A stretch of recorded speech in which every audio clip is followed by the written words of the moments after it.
This is the Convene podcast. My name is Maggie, Digital Media Editor.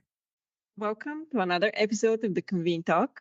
Casey, tell our listeners a bit more about today's topic. Thanks, Maggie. This week I chose a story from News Junkie that is kind of a universal topic and struggle for a lot of people. Cell phone use or overuse in a lot of cases in professional settings. The article comes from the Washington Post and is titled, "You're Staring at Your Phone Too Much at Work and It's Costing You." The article cites a recent Gallup survey saying that 58% of U.S. adults feel like they use their smartphones too much. And that's a huge jump from 2015 when that figure was 39%. Obviously, smartphones have changed a lot since then, so kind of makes sense. And in this story, the author argues that the compulsive nature of us picking up our phones all the time, either as a reward after completing a task or just out of habit, checking texts and emails can cause us to lose productivity at work and cause friction if you're in a situation where you should be making eye contact and engaging with someone. And for that, I definitely saw the connection to the events industry. I think being on your phone excessively at an event, either during sessions or networking, can be really detrimental to making connections or just, paying attention and retaining information. And I think it's something that probably most people struggle with at this point. So I don't really have any particular way I want to steer this conversation. I'm just interested to hear your thoughts. Barbara? Thanks, Casey. I do have thoughts about this. I interviewed Catherine Price, who's a science writer, in, I think, 2019 or so. She wrote a book called How to Break Up with Your Phone. And one of the points she made in the book is that as users, we're not in control of what we do as much as we think. That the companies Meta and Instagram, I guess Instagram is Meta, but they have employed neurologists to help them connect us to our phones. So we're already connected, but as far as events go, what I see since then is this incredible creep of having to use your phone. You go to an event, the app is on the phone where you get your schedule, the map of the convention center or the hotel is on your phone. You're encouraged to connect with other people on your phone. The chat bot is on your phone. I mean, you take your phone out to be polled during sessions.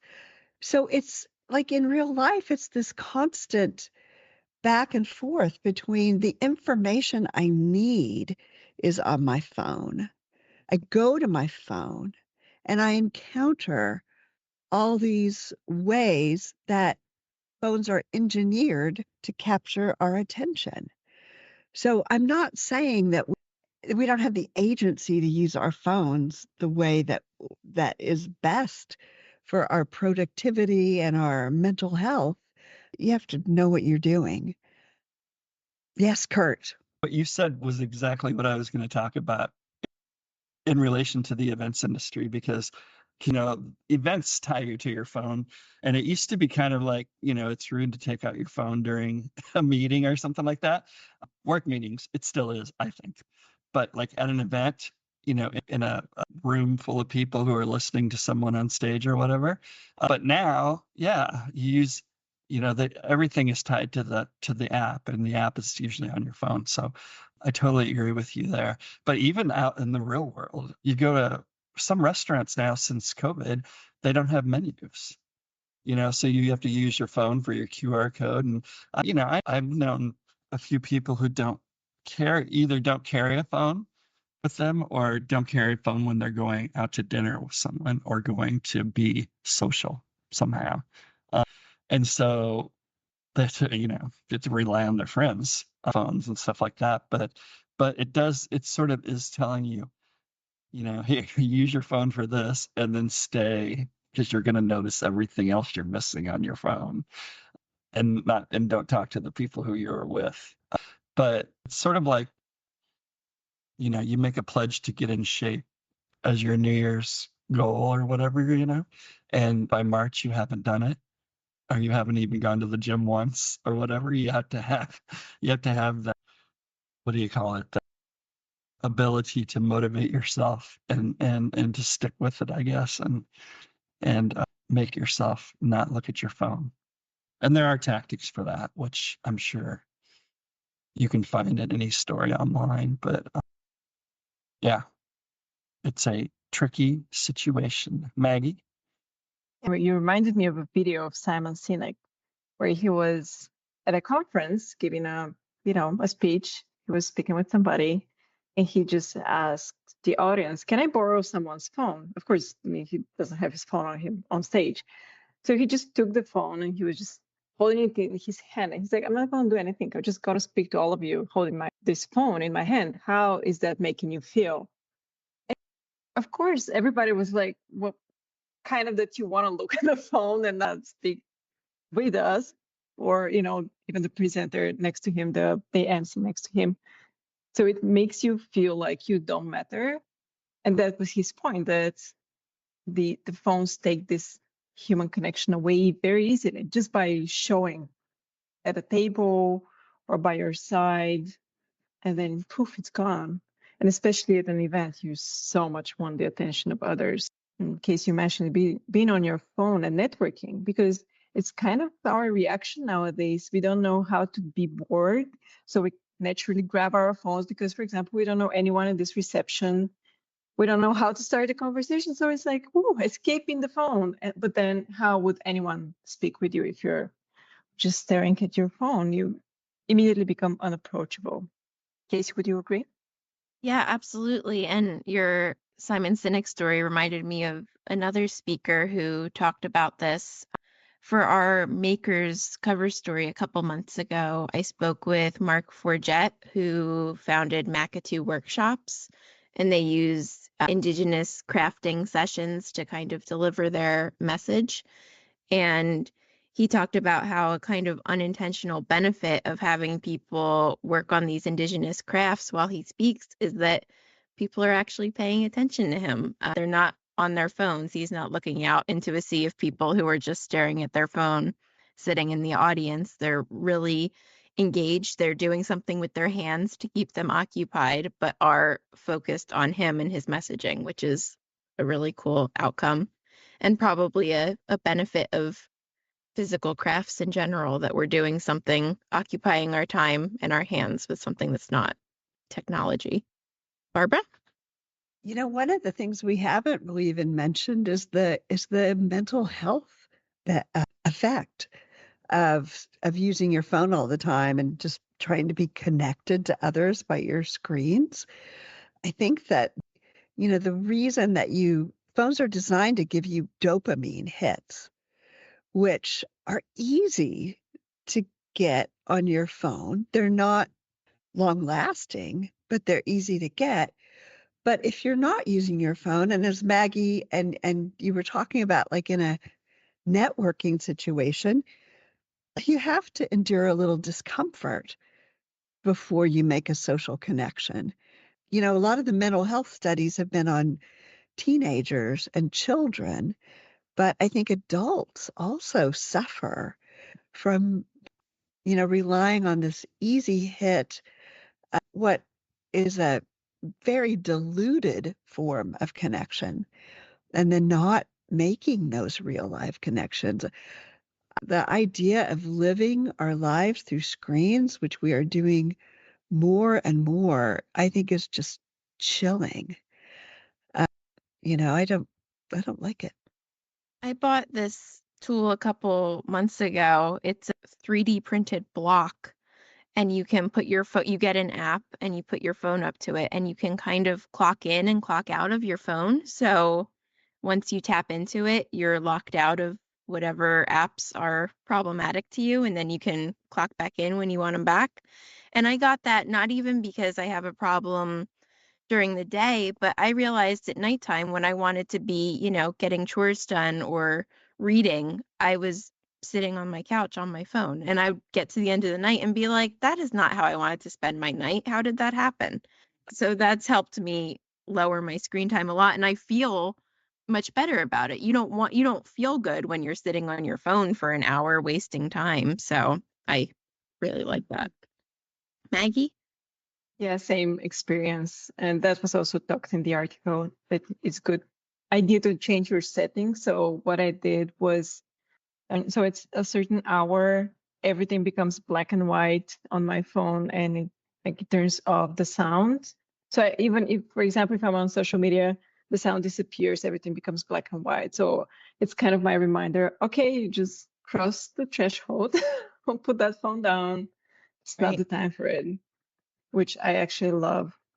And you reminded me of this book that was written by Nir Eyal called Hooked: How to Build Habit-Forming Products. That's actually one of his books, and he's written a lot. But I love that he created a model based on this, which he called the Hooked model. And he uses the kind of the idea of how all the apps and the phones grab our attention. So it's kind of, it looks like the infinity sign, and you have a trigger, an action, a reward, and an investment. And even if he looks at this canvas for creating habit-forming products, so something like, let's say, an app or something that's a product, I totally see an application of this in the meetings industry, creating events that are hooking you up. So just following this model and going through this exact formula, I'm pretty certain it would deliver results. And that's a question. If anyone has tried it in events, do tell us the story. That would be interesting to discuss. Barbara? That's really interesting. I was just thinking about this phenomenon of what I've noticed is that I have a car now, and I see people sitting in their car scrolling. Like they park and then they just sit there and they're scrolling, which I think is a new thing. And I guess I think there's this tendency always to think it's individual behavior and individual solutions. But to me, it seems like everybody's having a problem with this. And when the story says that, this majority percentage of people think they spend too much time on their phones, it's not necessarily an unproductive time. I mean, I think we're encouraged to keep up with social media. It's not answering a text message you get from a colleague that's not comfortable. I mean, you're as likely to suffer from not keeping up with social media as you are to keep up. I think it's not just a matter of individual willpower and individual solutions. It is a social problem that I think will take a collective solution to be really effective. Curt, what are you thinking? Oh, you just made me think of this recent news. Did you guys see this? I think this just happened like 2 days ago or over the weekend or something.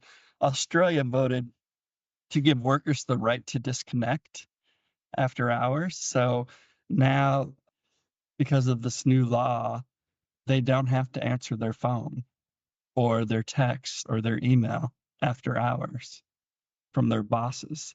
So that's a little legislation keeping us from using our phones all the time, or keeping our bosses from trying to keep us tethered to our phones, I guess.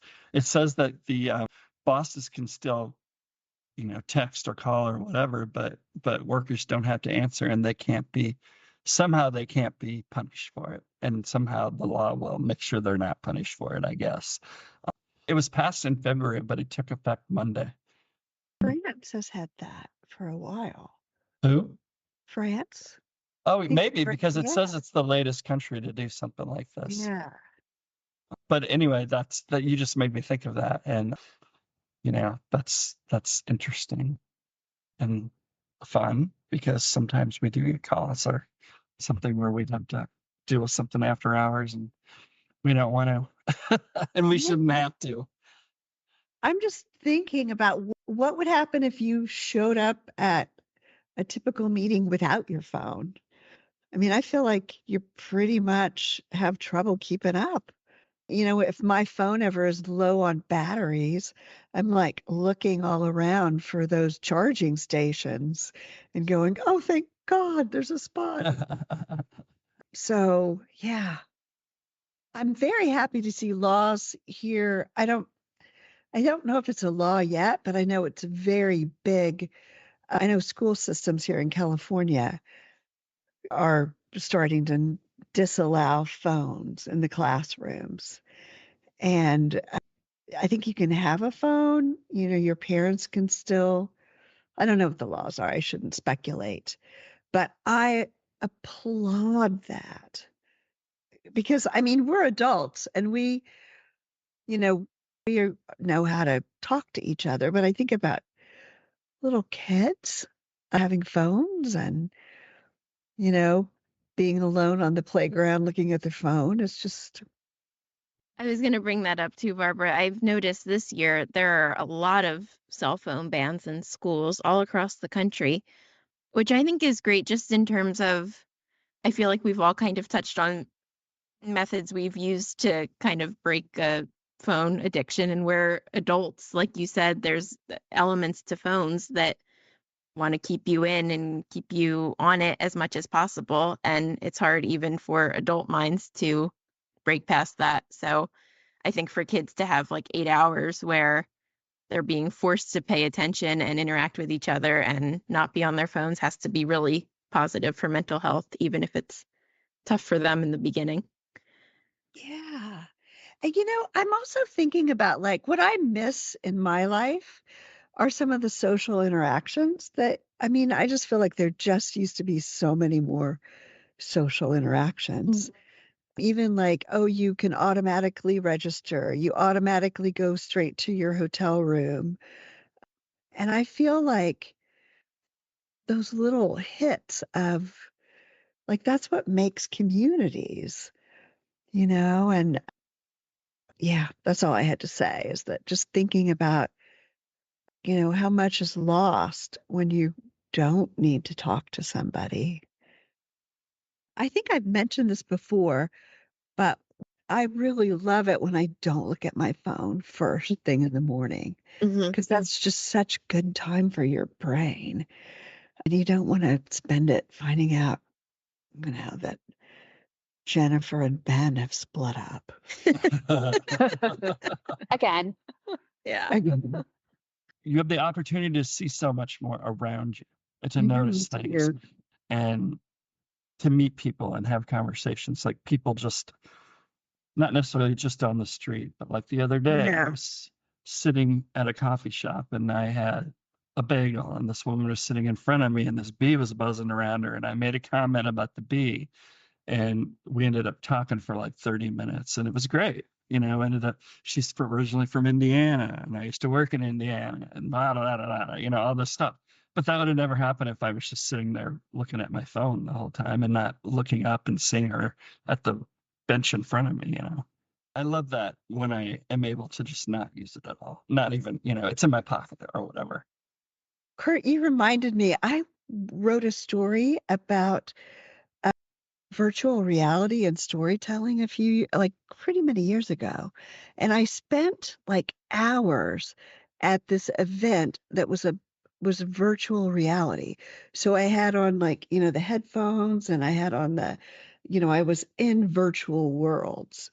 And I'll never forget this. I left and then I was walking to the subway and my senses were so magnified, like standing at a intersection, I heard the engine of the car idling next to me. I smelled things. And I've always wondered what happened there. I feel like it was sensory deprivation that I was experiencing during during those hours I was at that festival.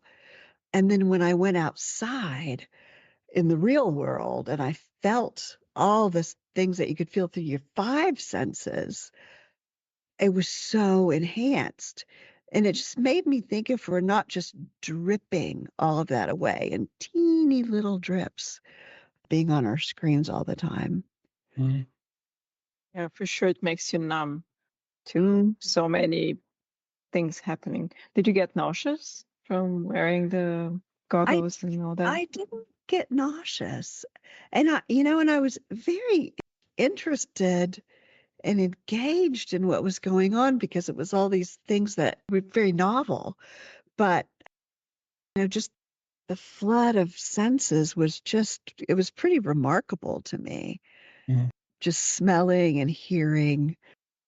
I know they're trying to bring that in, and they are bringing that in, but it's not the same.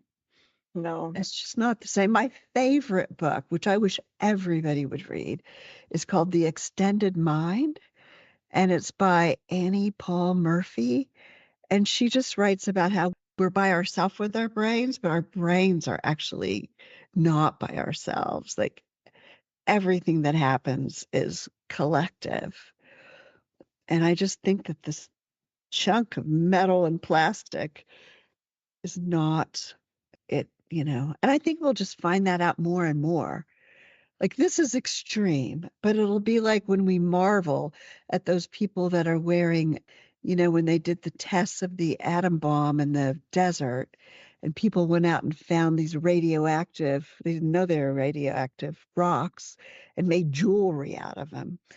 Like whether we'll look back and go, oh my gosh, did we really give our 8-year-olds these tools that numb them, or did we just hold these? Yeah, anyway. But by then, the technology will be such that our phones will be on a contact lens on our eye or something like that. Exactly. And they'll read our minds even more than they do now. Exactly. I do think there's some hope because I know there's some people who are going back to dumb phones, like flip phones, and even some of the younger generations who are opting for Luddite mode and like disconnecting from modern technology. So I think there's some more awareness than there was for a while, maybe about the benefits of disconnecting. So hopefully older folks can learn from the younger generations that are recognizing how important that is. When I went back and looked at the story with Catherine Price, or maybe this was in the book, I think it was in the interview I did with her, that she said that the one thing that really cheered her up is that people were starting to recognize that. I think it's like a wave overtaking you. Mm. My suspicion, just based on my own habits, I think I was much better with my phone before the pandemic. And I think I really fell into a hole with it during that time because I never really used to have much of like a phone addiction. And now I really have to be mindful about when I use it and how I can disconnect from it. So I think that changed things for the worse for a little bit. I think it did for a lot of people. Yeah. I know it did for me. I used to like kind of not know where my phone was for hours. Right. Yep. Or Same. if I'd like it fall behind something, it'd take me a couple days to like really, Yep. I'll link to, Barbara, your book that you mentioned, and in case you wrote a story on the Luddite mode trend. So just link that too. Thank you all for the great discussion as always. And if you enjoyed this episode, do give us a 5-star review and subscribe wherever you listen to podcasts. And for more industry insights, visit pcma.org/convene. And until next time. Go ahead and listen on your phone too.